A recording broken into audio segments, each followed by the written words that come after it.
नमस्कार दोस्तों। 2023 में चाइना इंडिया का सबसे बड़ा ट्रेडिंग पार्टनर बन गया है। इंडिया और चाइना ने लास्ट फिस्कल ईयर में 118.4 बिलियन डॉलर्स की ट्रेड की और सेकंड नंबर पर हमारा सबसे बड़ा जो ट्रेडिंग पार्टनर है वो अमेरिका है। अमेरिका के साथ हमने 118.3 बिलियन डॉलर की ट्रेड करी। 2021 में चाइना हमारा सबसे बड़ा ट्रेडिंग पार्टनर था।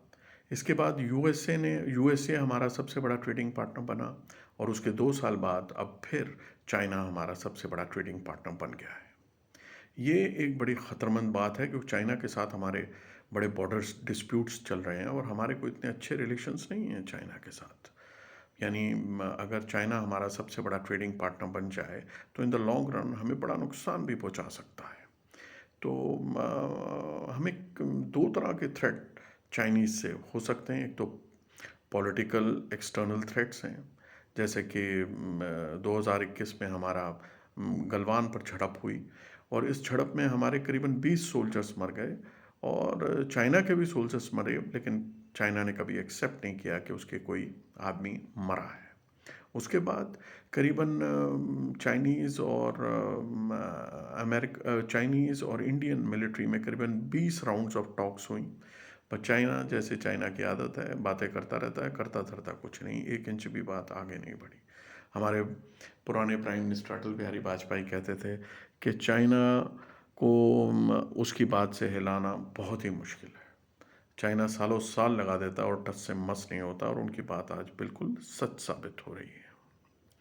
और बाकी चाइना ने 60,000 सोल्जर्स एलसीए पर बिठाए हुए हैं और इंडिया ने मिरर डिप्लॉयमेंट करते हुए सेम 60,000 सोल्जर्स बॉर्डर पर बिठा दिए हैं। यानी सिचुएशन इतनी कोई अच्छी नहीं, बड़ी ही गर्म सिचुएशन है, बड़ी हॉट सिचुएशन है और जो जल्दी कोई ठीक होते लग नहीं रही है। और इस बीच अगर चाइना हमारा सबसे बड़ा ट्रेडिंग पार्टनर बन जाए और तो इंडिया के लिए कोई इतनी अच्छी बात नहीं है। और दूसरा जो सबसे बड़ा थ्रेट है हमें चाइना से, वो है फाइनेंशियल थ्रेट। चाइना से जो हमने गुड्स इंपोर्ट किए वो करीबन 102 बिलियन डॉलर्स के इंपोर्ट किए। हमने चाइना को करीबन 16 बिलियन डॉलर का एक्सपोर्ट किया। तो यानी जो ट्रेड डेफिसिट हुआ जो इंडिया के अगेंस्ट जाता है करीबन 85 बिलियन डॉलर का हुआ। यानी लास्ट फिस्कल ईयर में चाइना ने हमारे से करीबन 85 बिलियन डॉलर कमाए, जो कि बहुत बड़ा अमाउंट है। और इंडिया के जो एक्सपोर्ट्स हैं वो 2018 से 2023 तक करीबन 0.6% चाइना को 0.6% बढ़े, जो कि कुछ भी नहीं है। यानी आप ये कह लो इवन क्रॉल भी नहीं किए, रेंगे भी नहीं, बिल्कुल घसीटे भी नहीं, बहुत ही स्लो पेस है। लेकिन चाइना के जो इंडिया को एक्सपोर्ट्स हैं वो करीबन 45% बढ़े, 45%, यानी करीबन 50% के करीब हो गए। 2018 में हमारा जो ट्रेड डेफिसिट था वो करीबन 53.57 बिलियन डॉलर था, जो चाइना की फेवर में था। और ये ट्रेड डेफिसिट बढ़ के 2023 में करीबन 85 बिलियन डॉलर का हो गया है। यानी हमारे जो ट्रेड डेफिसिट है चाइना के साथ वो बढ़ा है। लेकिन 2022 में ये ट्रेड डेफिसिट था करीबन 122 बिलियन डॉलर का और ये अभी 23-24 में ये करीबन 78 बिलियन डॉलर हो गया है।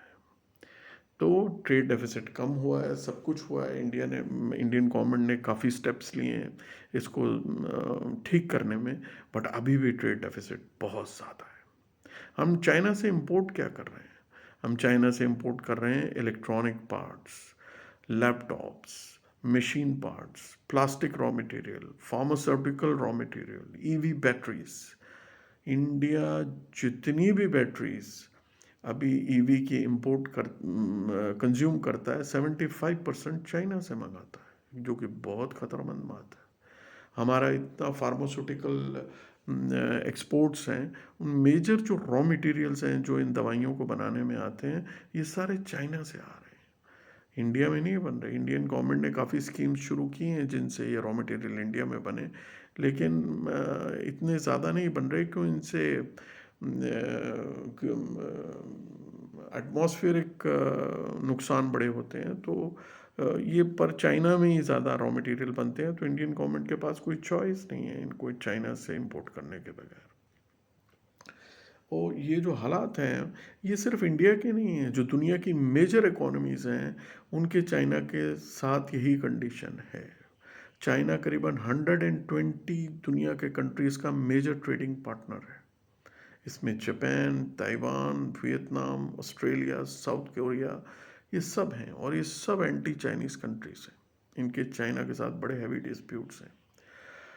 अब इनमें से अब ये लोग कर क्या रहे हैं चाइना से अपनी जान छुड़ाने के लिए, या चाइना के ख़तरे को कम करने के लिए, कि वो ये है कि सम कंट्रीज़ अपनी जो सप्लाई लाइन चेन्स हैं वो उसको बियॉन्ड चाइना ले जा रहे हैं, और कंट्रीज़ को इन सप्लाई लाइन चेन्स में इंक्लूड कर रहे हैं ताकि चाइना पे डिपेंडेंस कम हो सके।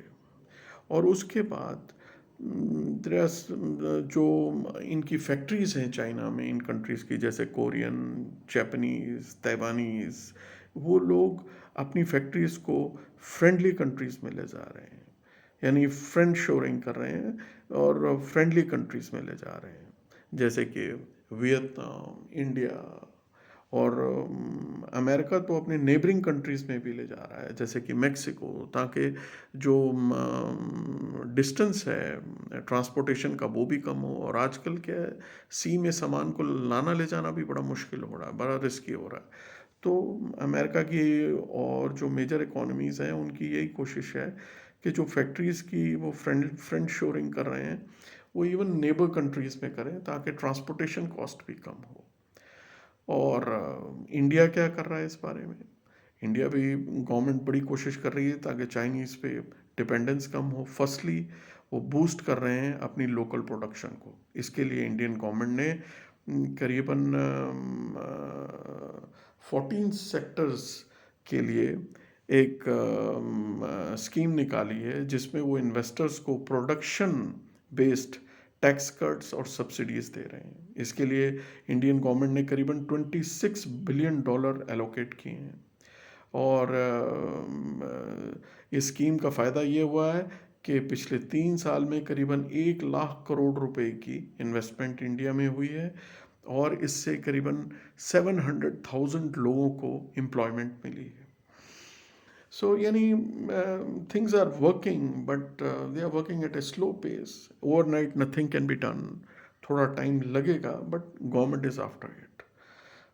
उसके बाद क्या है, जो सेकंड मेजर इंडिया ने लिया है वो बड़ा प्यूनिटिव एक्शन है कि 46 anti dumping duties Indian government ने इंट्रोड्यूस की हैं, जिसमें से 60% चाइनीज़ गुड्स पर है।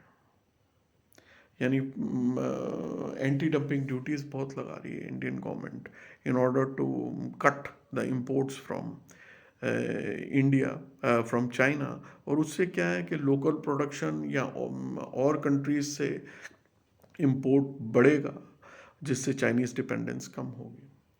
लेकिन अब हमारी जो आबादी है वो कोई, हमारी जो पर कैपिटा इनकम है वो करीबन $2600 है, तो हम ज़्यादा एक्सपेंसिव गुड्स भी नहीं ले सकते।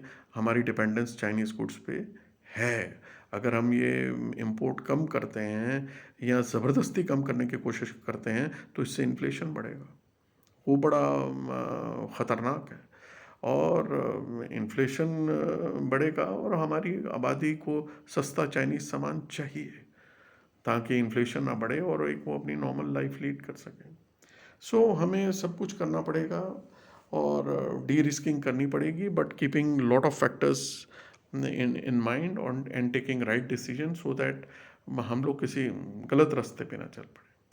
और अगर आपको व्लॉग पसंद आया हो तो चैनल को सब्सक्राइब करें, लाइक करें, शेयर करें, और कमेंट ज़रूर करें कि आगे आपको कैसे व्लॉग्स चाहिए, या आपको क्या लगता है कि गवर्नमेंट को क्या पॉलिसीज़ इंट्रोड्यूस करनी चाहिए, ताकि आगे हम आपके लिए अच्छे व्लॉग्स बना सकें, और जो आपको आपके कमेंट्स बेस्ड पे एक अच्छे व्लॉग्स बना सकें। Thank you.